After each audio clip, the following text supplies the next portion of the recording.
कारण की जोपर्यंत गाड्या हटवत नाही तोपर्यंत आपल्याला खाली साप दिसणार नाही.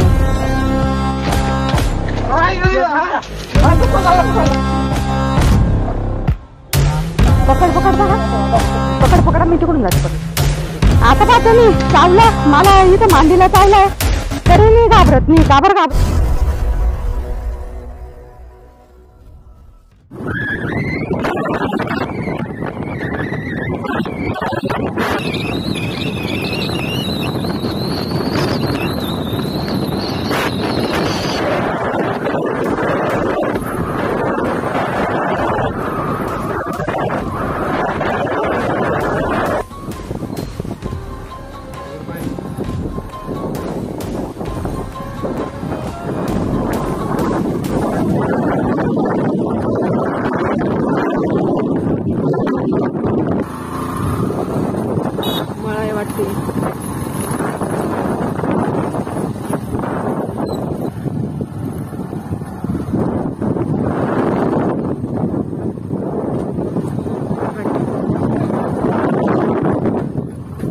इथे का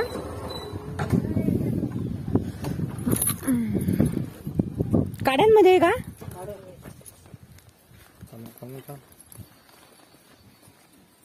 जाऊ दे ना बाळामध्ये. लक्ष ठेवून का आजीबाई मी लक्ष पासून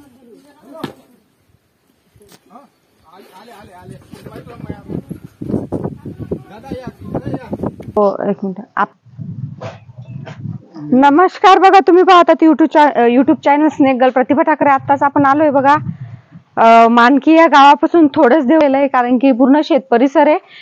तर इथं त्यांची गाई वगैरे बी आणि मला वाटते काही हे पण केलेले थोडे शेड त्यांनी पाहू शकताय तुम्ही. तर वर्षभर असा चारा टिकला पाहिजे असं त्यांनी एक साधन सुद्धा केलेलं आहे आणि चारा भरून ठेवलेला आहे.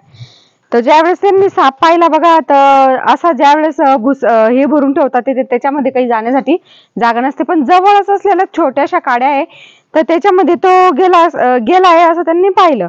लक्ष ठेवून सुद्धा होते. तरी आपण बघूया इथं कोणता साप आहे आणि त्याबद्दलची यांना माहिती सुद्धा देऊया.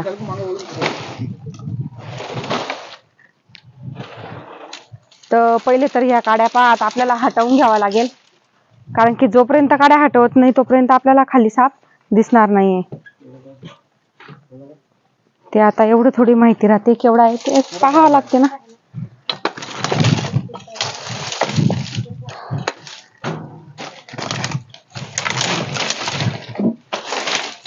पूर्ण काड्या हटवल्याशिवाय नाही दिसणार.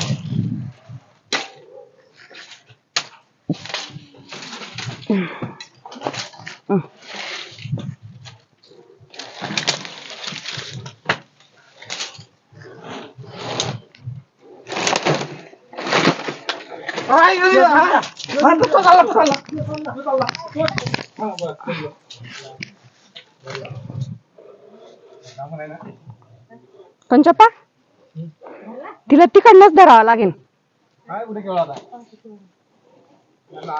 पकड पकड पकड पकडा, मी तिकडून जाते पटकन. पकड पकडा, सोडू नका सोडू नका. बंद पडला. एक मिनिट.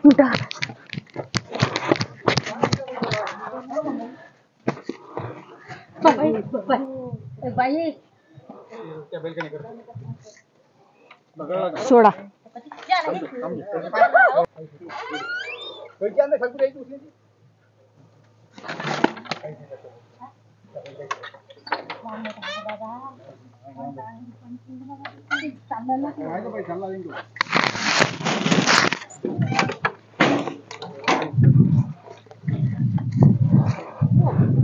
तर बघा तुम्ही पाहू शकताय अतिशय चिडलेली अशी धामण आहे. ज्यावेळेस आपण पकडण्याचा प्रयत्न केला तिने 1-2 वेळेस आपल्यावर अटॅक केलेला आहे.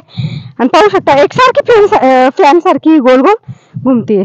पळू पळू दम लागला तर आवाज येते एकदम.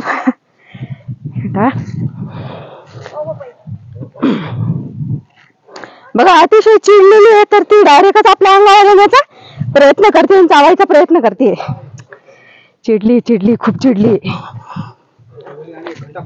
आता पाहतो मी चावलं, मला इथं मांडीला चावलंय तरी मी घाबरत नाही. घाबरत नाहीये. काय सांगू आणि तो पूर्णपणे बिनविषारी साप आहे आजी. त्यामुळे जर याच ठिकाणी विषारी साप असता तर मी काय केलं असतं, ही माझ्या जवळ जी काडी दिसते ना, ही काडीचा वापर केला असता मी तिला. बॅग काढा बरं, जास्त चिडेल. शांत व्हायचं नाव नाही घुरल ती. बघा ज्या वेळेस आपण तिला पकडण्याचा प्रयत्न केला त्यावेळेस ती खूप चिडलेली होती आणि डायरेक्ट तोंड फोडून तिने 2-3 वेळेस आपल्याला मान दिला आणि तेही बाईट केलेलं आहे, हातालाही केलेलं आहे. तरी आपण तिला कोणत्याही प्रकारचा आता त्रास न देता लगेचच बॅगिंग करूया.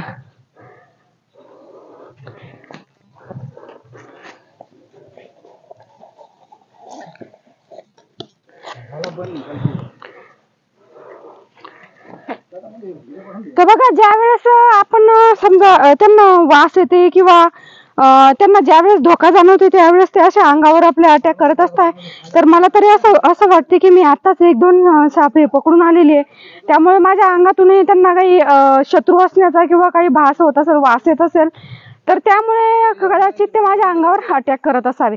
अन्यथा साप होऊन कधी अटॅक आपल्यावर करत नाही. तसंही त्याला पकडण्यासाठी आलेलो शत्रू का मित्र यातला फरक समजत नाही, त्यामुळे सुद्धा ते आपल्या अंगावर अटॅक करत असतात. पण बघा आता सध्या हे शेत परिसर आहे पूर्ण आहे, तर ज्यावेळेस ते नांगर वगैरे नांगरता हे करता पेरता त्यावेळेस ज्या शेताच्या भेगा राहतात त्या पूर्णपणे बुजवून जातात.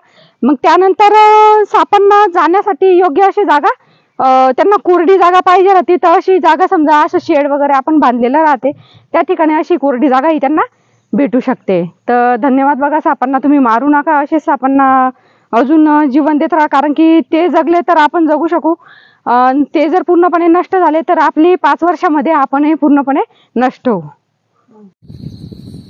बघा हा साप सुद्धा पर्यावरणामध्ये सापांचं एक वेगळंच महत्त्व असतंय, म्हणजे अन्न साखळीमधले खूप महत्त्वाचा घटक म्हणजे साप. तर ज्यावेळेस ते आपल्या पर्यावरणामध्ये राहणार आहे त्यावेळेस उंदराचा फाटसा ते पाडतात. तर बघा त्यामुळे साप वाचवणे तितकेच गरजेचे, विषारी असो बिनविषारी. तसंच आपण आज हा साप सुद्धा पर्यावरणामध्ये रिलीज करणार आहे. धामण जातीचा शेतकऱ्यांचा खूप चांगला मित्र सुद्धा याला मानले जातो.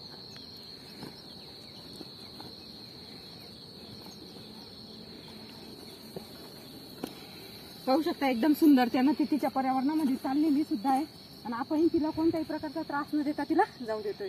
ठीक आहे, धन्यवाद. असेच नवनवीन व्हिडिओ पाहण्यासाठी आमचे चॅनल शेअर करा, सबस्क्राईब करा आणि लाईक करा.